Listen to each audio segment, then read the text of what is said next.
But the international community is talking about rebuilding Iraq. The Americans, as they put it, say they're trying to bring democracy to the region, to Iraq in particular. Is that an impossible task? Well, it is a big liar. Colin Powell saying before he is going to bring for our nation democracy with $29 million. It is a big lie. With the $20 million, we don't accept even billions of dollars from the terrorists to build. We are satisfied with our rights. We are going to fight with it.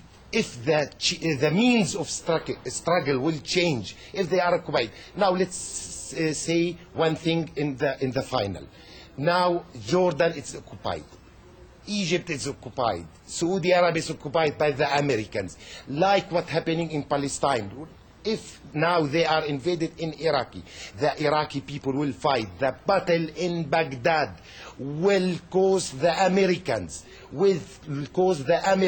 and the British a higher cost not being seen before by the American people. Khalid Ramadan, thank you very much for joining us with your very strongly expressed views, and that's just a measure of the anger which is felt deeply, not just here in Jordan, but as Khalid Ramadan mentioned, in the Palestinian areas and in many, many Arab states where Arab governments find themselves in an incredibly difficult position. They tried to use diplomatic means to stop this war. They were completely powerless and very divided about what was the best option.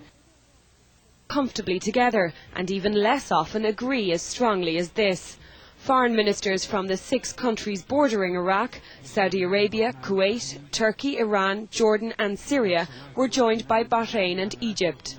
The statement makes a clear call for a government chosen by Iraqi people themselves under United Nations, not United States supervision. They want the US and British troops to leave as soon as possible.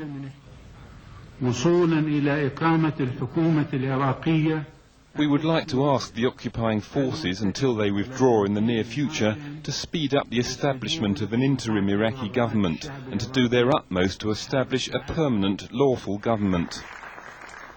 They also made the bold declaration that America had no right to exploit Iraq's oil, and the UN sanctions governing the oil sale should stay until a legitimate government was in place. Most of these countries are US allies, most helped with the invasion. But now it's over, they're worried about the aftermath. Politics dislikes a vacuum as much as nature does, and these countries are deeply concerned that US rule could end up destabilising Iraq, splitting the country along ethnic lines. That could feed into ethnic divisions in their own countries. Gillian Nichali, BBC News. Thousands of Iraqis have taken to the streets of Baghdad to protest at what they call the foreign occupation of their country. Both Sunni and Shia Muslims gathered in the capital at the end of Friday prayers to demand that the unity of the country must be preserved. The demonstrators shouted anti-American slogans and called for coalition forces to pull out of Iraq. This is not what America wanted to see in Baghdad, and this is not what it wanted to hear. Those long suppressed by Saddam are on the march. And listen to what they're chanting.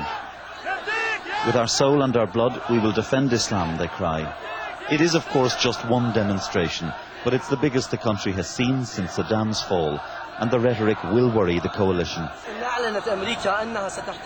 If the Americans insist on staying in this country, they'll find long queues of holy warriors to fight against them, this cleric said.